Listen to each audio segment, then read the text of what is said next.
जमाने भर में मिलते हैं आशिक कई, मगर वतन से खूबसूरत कोई सनम नहीं होता।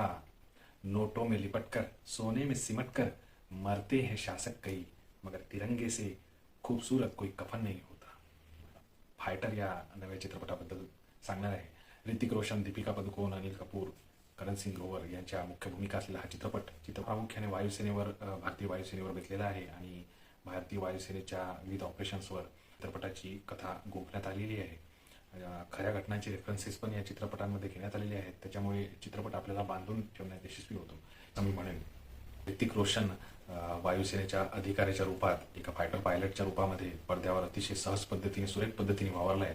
त्याची बॉडी, त्याचे लुक्स आणि त्याची डायलॉगबाजी आणि त्याचे ॲक्शन सीन्स कमालीचे पाहण्यासारखे झाले, सुंदर झाले। चित्रपटाची तांत्रिक बाजू अतिशय भक्कम आहे, जे आकाशामध्ये युद्धाचे क्षण जे चित्रित करण्यात आलेले आहेत, फायटर जेट्सचे जे टसल, त्यांचे लॉन्चिंग्स आणि एकमेकांवर बॉम्बिंग सगळं करताना जे दृश्य चित्रित करण्यात आले आहेत, ते दृश्य अतिशय रिअल वाटतात, खरे वाटतात। आणि चित्रपटामध्ये अजून एक ट्रीट आहे आपल्यासाठी, तो म्हणजे ऋतिकचा डान्स। तर ऋतिक पुन्हा एकदा अतिशय एफर्टलेसली तो नाचतो हे आपल्या सगळ्यांना माहिती आहे।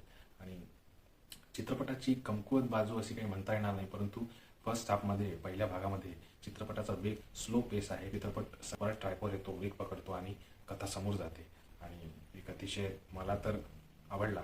आपल्याला हा चित्रपट कसा वाटला हे मला आपल्या प्रतिक्रिया सांगून नक्की कळवा। धन्यवाद।